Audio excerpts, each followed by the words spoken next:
Olá, hoje começamos mais um episódio da nova temporada sobre podcast. Hoje vamos falar com o Dr. Mauro, especialista em embriologia, mestre em saúde materno-infantil, diretor do Laboratório da Reprodução Humana da Clínica Reprofert. Então hoje nós vamos começar a fazer a primeira pergunta para ele. O que faz uma pessoa ser embriologista? Existe uma faculdade de embriologia? Como que você se tornou, Mauro, um embriologista? Como é que é essa história sua? Conta um pouco da sua história de embriologia para nós. Primeiramente, obrigado pela apresentação. Uma pergunta, assim, inesperada, né? Bom, no meu tempo, que já faz bastante tempo, as coisas eram bem diferentes. Hoje as coisas mudaram muito. Quando eu resolvi optar por essa área, eram pouquíssimas clínicas que existiam no Brasil, não existia uma faculdade, não existia treinamento, não existia nada, né? Então, assim, a princípio, a minha inspiração foi minha mãe, que começou a fazer isso lá atrás. Então, ela foi para fora, estudou fora do Brasil, começou a trabalhar aqui. E eu fui vendo ela trabalhar, fui acompanhando ela, me interessei. Fiz a faculdade na época de biomedicina e depois procurei fazer especializações na área. Só que era tudo muito difícil, não tinha como você treinar, porque os materiais eram escassos, não tinha muitos procedimentos, e isso foi aumentando de uma maneira assim, considerável, né? Nos últimos 10 anos principalmente. E hoje em dia a gente vê muitos cursos de pós-graduação, muitos cursos de especialização. Então, hoje, na verdade, o embriologista, né, que antigamente era chamado de biólogo, né, que era quem fazia a faculdade de biologia, o embriologista ele pode ser médico, ele pode ser veterinário, ele pode ser bioquímico, ele pode ser biomédico, ele pode ser o biólogo. Então, existe várias faculdades que você pode depois se especializar em embriologia. E hoje, a carreira de embriologista, na verdade, virou uma carreira, né? Antigamente era uma subespecialização e hoje a gente vê muitos e muitos cursos de formação na área e um número de embriologista infinitamente maior do que a gente tinha lá quando eu comecei. Mas também, antigamente, a oportunidade de emprego na área era muito, muito pequena e hoje o mercado já é bem mais amplo. Então, eu queria que você falasse, porque as pessoas gostam de saber. Eu vou fazer meu nenezinho com um embriologista, mas eu já vi comentário. Será que eu vou fazer com um embriologista pleno ou um embriologista sênior? Qual a diferença de um para o outro? Você tem, né, como que você vê essa separação? Existem algumas limitações? Ou o pleno também, ele já sabe, o embriologista júnior, ele já sabe, ou ele tem algumas limitações na sua evolução, mas aquilo que ele faz muito bem feito e depois ele vai ganhando experiência. Bom, voltando ainda no passado, antigamente as clínicas tinham um embriologista, no máximo 2 embriologistas. Hoje em dia a gente tem clínica com infinitos embriologistas, para a gente dizer assim. E é claro, você precisa ter um embriologista sênior com experiência, com formação, para chefiar toda uma equipe de embriologia, mas hoje todos os profissionais, principalmente nas clínicas grandes, têm a sua função. Então, desde o andrologista, que tem a especialidade em tratar da amostra masculina, cuidar dos espermatozoides, o embriologista júnior, o embriologista pleno. Então, tem a parte, todo o procedimento do laboratório, né, que é desde da coleta dos óvulos, a checagem dos óvulos, a classificação dos óvulos, a injeção dos espermatozoides no óvulo, depois a transferência embrionária. Então, todo esse processo... E hoje também a gente faz muita biópsia, né? Que eu acho que hoje o embriologista, para ser sênior, tem que fazer... a gente fala que tem que fazer a biópsia, né? Que teoricamente é a parte mecânica mais, assim, se a gente possa dizer, mais difícil de fazer dentro do laboratório. Então, a gente até costuma brincar que se a gente treinar um robozinho, um macaquinho a fazer um exercício, eles vão sempre fazer. Mas a diferença não a vantagem, né, mas a necessidade de você ter um embriologista sênior com bastante experiência é saber reagir a situações adversas, né? Que vira e mexe a gente tem algumas situações adversas dentro do laboratório e você saber como sair de situações com inteligência e rapidamente, né? Porque eu dou até um exemplo, né? Às vezes o médico está lá atendendo e fala, o paciente não pode me esperar, o paciente não pode me esperar. E você precisa de uma decisão do médico para tomar a decisão dentro do laboratório. O paciente não pode esperar porque, lógico, ele está esperando na recepção, ele vai ficar chateado, vai atrasar a consulta dele. Mas a célula não espera porque simplesmente ela vai morrer. Se você não tratar, não cuidar daquela célula naquele momento, você está prejudicando todo o tratamento. Então, não adianta você ter atenção só na consulta, mas não dentro do laboratório. Esses momentos de tomada de decisão importante, você tem que sempre estar apto, né? E com poder de decisão para fazer aquilo que você julga melhor para o tratamento. Isso acontece, né? Você está acostumado, às vezes, nós na clínica a gente fica conversando e a gente fala assim, espera mais um pouquinho, né, Mauro, porque o paciente está esperando, mas o seu paciente é questão de vida ou morte. Então, é importante que vocês que estejam ouvindo esse podcast, que às vezes a demora, às vezes de um retorno, é porque existe o pequeno paciente, aquele que não reclama, aquele que fica quietinho, mas às vezes ele está pagando com a vida dele. Mas continuando um pouco mais o bate-papo nosso hoje, eu queria que você contasse um pouquinho da história, da caminhada do paciente, que ele chega na recepção, até ele chegar no laboratório com a sementinha dele. Como que você vê isso no seu dia a dia? Bom, a gente que trabalha na área há mais de 20 anos, a gente acha que todo mundo tem um pouco de noção do que é uma reprodução assistida. Principalmente porque hoje a gente vê mídias sociais falando muito, a própria televisão também mostra muita coisa, mas a gente sabe que independente da classe social, é uma dúvida muito grande na população. Tanto que pessoas muito esclarecidas falam, eu queria fazer uma inseminação, como é uma inseminação? E existe uma diferença muito grande entre inseminação e uma fertilização in vitro, né? São passos completamente diferentes. Então, às vezes, o paciente, quando tem algum problema de engravidar e isso aumenta cada vez mais e ocorre uma demora até procurar essa clínica, então o processo ele não é tão rápido quanto parece. Ele é um processo longo, né? Então, o paciente entra, ele passa em consulta, ele detecta qual que é o fator, ele começa o tratamento. Aí envolve várias situações. O financeiro, porque o programa de fertilização in vitro no Brasil ele não é subsidiado, então 99% das clínicas são privadas. O emocional, que é um casal que está ali debilitado porque ele está querendo ter um filho, apostando todas as suas fichas nesse tratamento. O físico, então, as injeções de hormônio, mexe com o corpo da mulher, uma série de coisas que o casal fica sensível, né? E, assim, pra gente, é tudo, assim, normal. Não deveria ser normal, mas é o normal. A gente sabe que um tratamento de reprodução assistida, hoje, de cada 10 casais que iniciam um ciclo, 3, 4, vamos pôr ali 5, termina com um bebê em casa. Então, o processo é muito longo. E esse é um resultado normal para a gente. Mas muitos dos pacientes me perguntam, qual é a minha chance de ficar grávido? E eu sempre costumo brincar. Você não é um número, você não é estatística. Você não vai ficar 60% grávida, 70% grávida. Cada caso é um caso.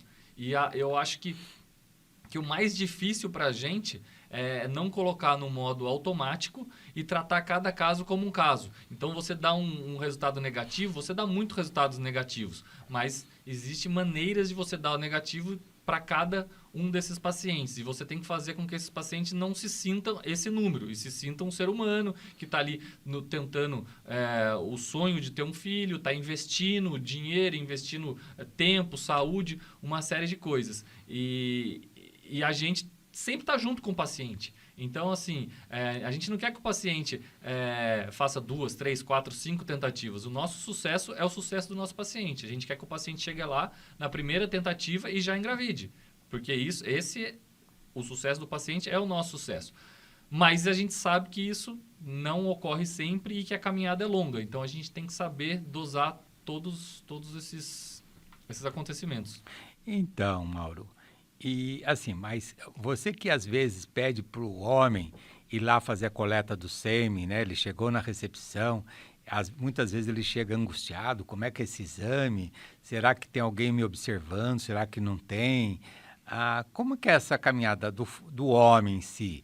Que eu vejo muitas vezes, né, que às vezes a gente está atendendo alguma consulta e existem alguns momentos de brincadeira, onde a mulher fala assim, poxa, eu tenho que fazer tantos exames e esse homem só vai ter que colher, através de masturbação, o sêmen. Mas para o homem, eu entendo perfeitamente, como homem também interpretando o casal, que é muito difícil para o homem se expor à sexualidade dele. A mulher mais voltada, a dinâmica da mulher no dia a dia dela, ela troca muitas informações entre as amigas. E o homem, para falar sobre isso, ele relaciona isso com a parte masculina, ser mais homem, menos homem, e ele se expor. E isso é uma dificuldade muito grande. Como que você vê isso na hora que você está levando esse homem para a sala de coleta de sêmen? O que ele questiona com você? Qual é a preocupação que ele tem? Você, como embriologista, o que você repassa isso para ele? Na verdade, eu acho que são duas coisas. A primeira é da natureza do homem ser mais dramático. Então, tudo é mais difícil e mais dramático. E é uma questão de cultura também. A mulher, desde de menina, ela já está acostumada a fazer exames, frequentar ginecologista. E o homem, ele só procura um urologista, só vai cuidar da saúde reprodutiva se ele já percebe que tem alguma dificuldade. E o homem é muito restrito a isso, porque ele acha que o problema de infertilidade pode estar relacionado com a masculinidade dele também. Então, é difícil para o homem, muito mais difícil para o homem aceitar que ele tem algum problema de fertilidade do que a mulher. E isso parte também para quando a gente chega no extremo, né, onde a gente não consegue trabalhar com gameta própria, a gente precisa trabalhar com doação de óvulo ou doação de espermatozoide, a mulher ela aceita muito mais fácil a doação de óvulo, né, do que o homem aceita a doação de espermatozoide. Eu acho que é uma coisa assim mais cultural do homem. E assim, a gente vê isso, eu já tive situações no consultório em que o homem chega e fala assim, vamos fazer todos os exames dela primeiro e se dela não der nada, eu vou colher o meu, tá certo? Então é aquilo tudo que você já acabou de falar, a dificuldade do homem colher, mas o que você poderia passar para esse homem na hora que ele está fazendo a coleta? Porque tem muitas pessoas que vão estar nos ouvindo, tá? E o que você falaria para ele? Que a sala tem alguém vendo ele colher? Como que você vê esse homem colhendo o sêmen lá na clínica? Bom, primeiramente, quando a gente foi pensar na construção da clínica, né, a gente sabe já desse problema e a gente criou uma sala bem afastada, que é no segundo andar, onde não tem ninguém passando pelo corredor, onde não tem barulho, é uma sala isolada.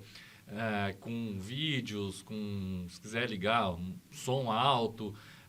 A gente tem uma passagem direta para o laboratório, então tem uma caixinha ali que a gente chama de pass-through, onde ele termina a coleta, já coloca o espermatozoide ali, só avisa a recepção que terminou e esse material já vai direto para o laboratório. Então, a gente zela muito pela privacidade, porque a gente sabe que é um exame, podemos dizer assim, constrangedor.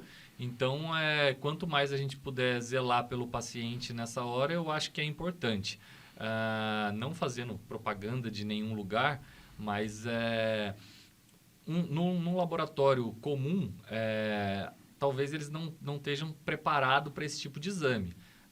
Quando a gente fala de qualquer clínica de reprodução assistida, eu acho que todas elas já zelam por isso, né? Tem um espaço, uma sala especial, um lugar mais discreto para fazer a coleta desse exame. Então, daí ele acabou de colher, o andrologista, né? Que tem alguns laboratórios que tem o grupo do embriologista, que é andrologista, que vai cuidar do sêmen. Agora a gente vai voltar um pouquinho para o óvulo, né? Vamos jogar um pouquinho para a parte feminina. O que acontece no laboratório de embriologia com os embriologistas, quando assim a gente coloca a paciente na sala, né? Como que é feita essa identificação da paciente? Existe uma preocupação do embriologista de misturar material, que a gente já teve umas histórias que aconteceu nos Estados Unidos, já aconteceu na Itália, porque o paciente ele fica muito preocupado. Será que tem risco de misturar meu material lá dentro? Como que é feito esse rastreamento? Como que você, diretor de um laboratório, como que você conduz isso lá dentro? Como que é essa checagem lá dentro do óvulo, do espermatozoide? Conta um pouco para o paciente que está ouvindo ou para alguém que esteja ouvindo esse podcast nosso.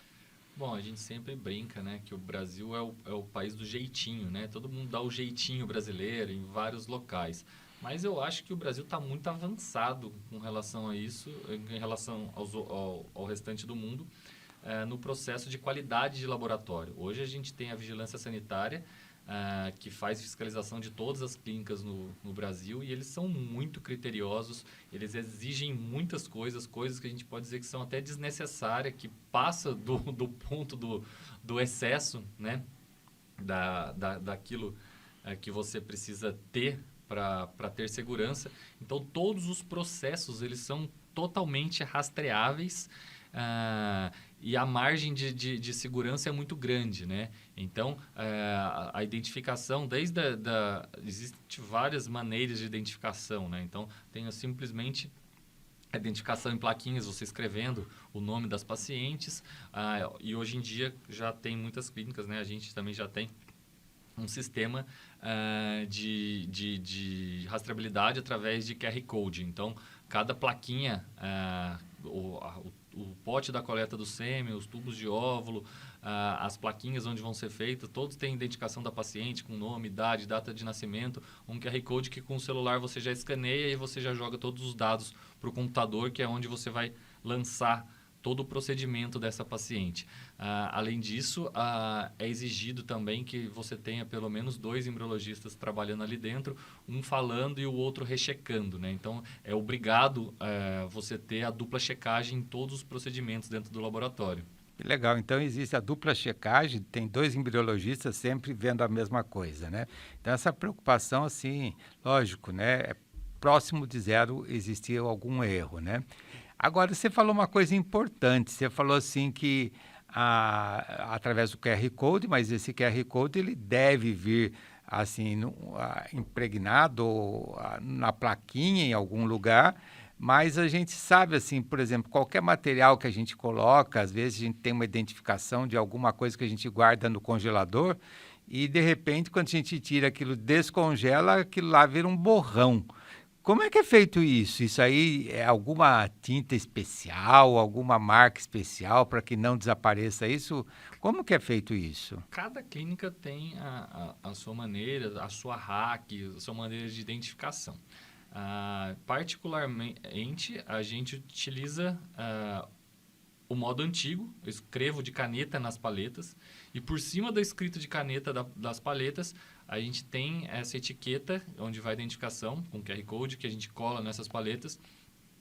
E essas etiquetas são etiquetas especiais. Então, a etiqueta que vai mergulhada no nitrogênio é uma etiqueta já testada e validada para funcionar dentro do nitrogênio, para não acontecer esse tipo de coisa.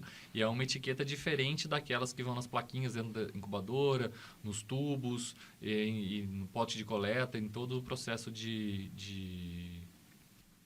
em todo o processo de identificação. Então isso aí funciona bem. Vou ver se depois você me passa o nome dessa canetinha para identificar as coisas que eu coloco guardado na geladeira, né? Para não perder e não soltar, para saber o que eu congelei lá. E esse congelamento, né? É como se eu colocasse dentro do congelador essas palhetas, que temperatura... Eu estou conversando com você, Mauro, porque existe o paciente que ele não tem um norte de saber, coloca dentro do congelador, aonde que guarda meus filhinhos, entendeu? Aonde que são guardados meus embriões? Que temperatura? Quanto tempo eles podem ficar lá guardados? É um dia, um ano? Fala um pouco para nós sobre esse congelamento dos embriões. Bom, na E geladeira... dos óvulos também. Uma geladeira comum, ela deve ser entre 4 e 8 a temperatura, o freezer -6 mais ou menos. Os embriões eles ficam e os espermatozoides, os óvulos, eles ficam em nitrogênio líquido, onde a temperatura é aproximadamente -196. E antes deles entrarem nesse processo, as células são colocadas em crioprotetores, depois colocados ou na palheta ou o sêmen, no caso, a gente pode colocar em tubet para fazer esse congelamento.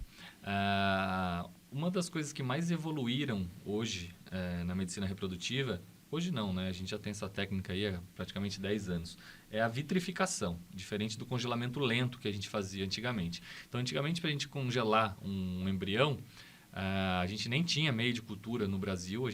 Fui da época que a gente produzia o meio de congelamento no próprio laboratório, pesava os reagentes e fazia a mistura. E depois a gente ficava numa congeladora e demorava 4 horas ou mais para fazer um congelamento.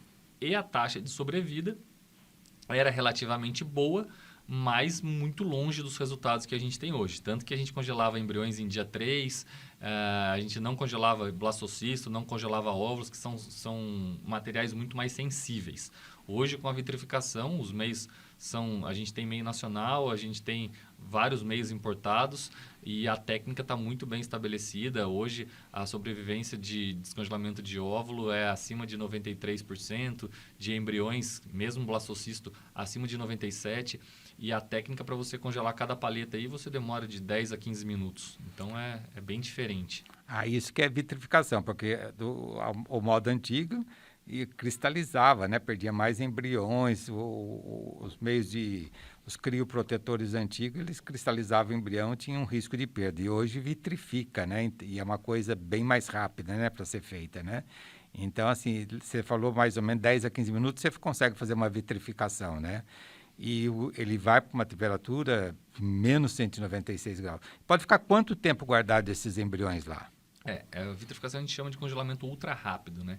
Então, a gente coloca as células na paleta e já imediatamente já mergulha no nitrogênio, coloca na que a gente chama de racks, que é onde eles ficam armazenados e identificados.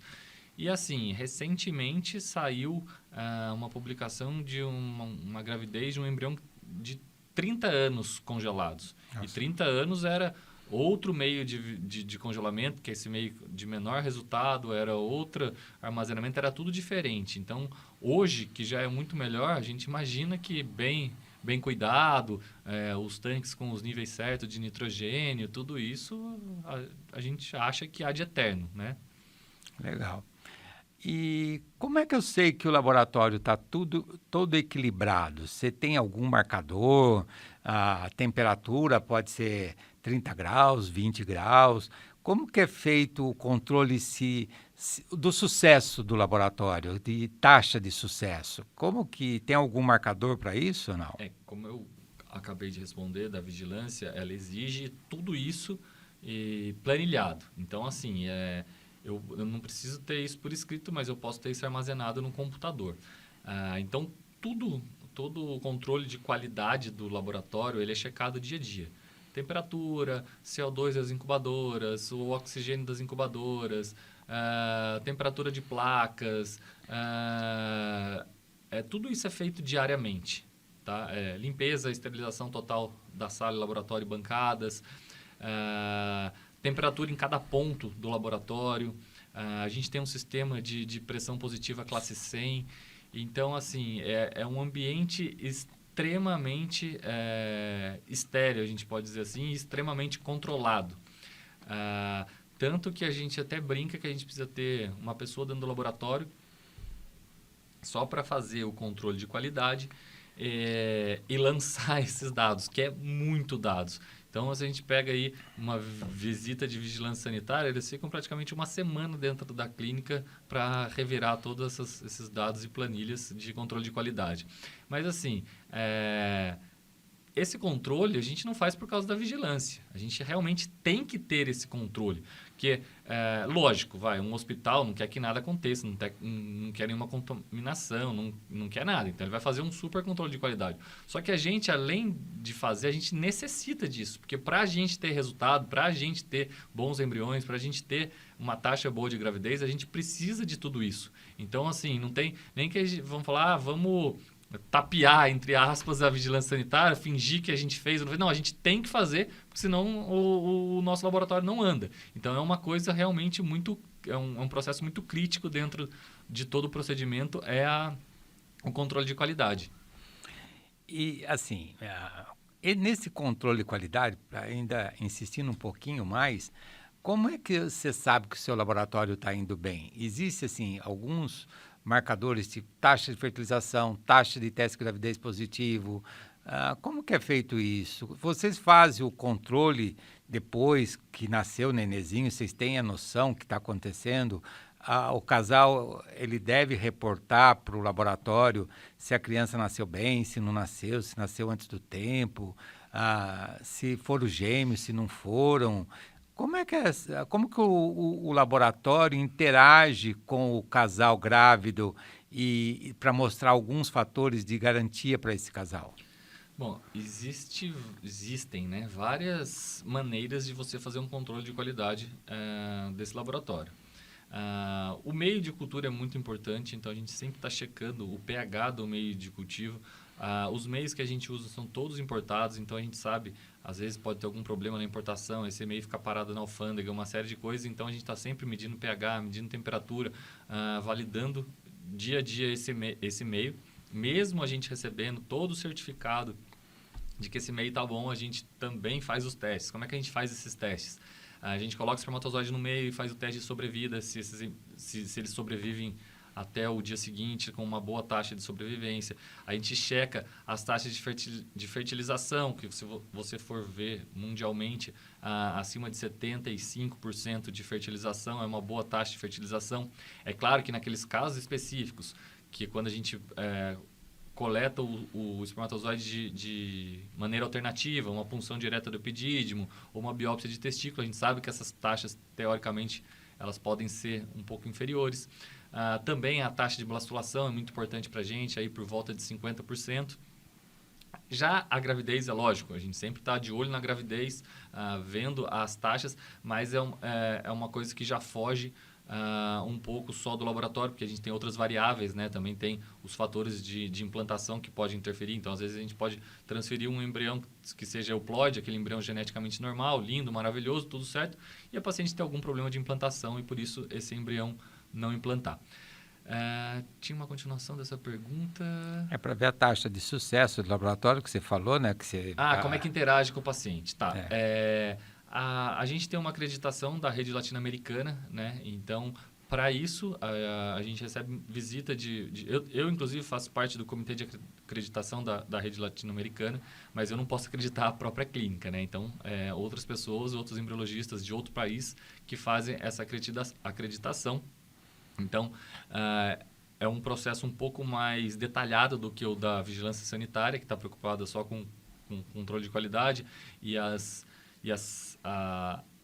vigilância sanitária trabalha com a RDC, né, que é uma lei que eles falam tudo aquilo que as clínicas precisam ter e fazer, e a gente tem que cumprir com tudo aquilo.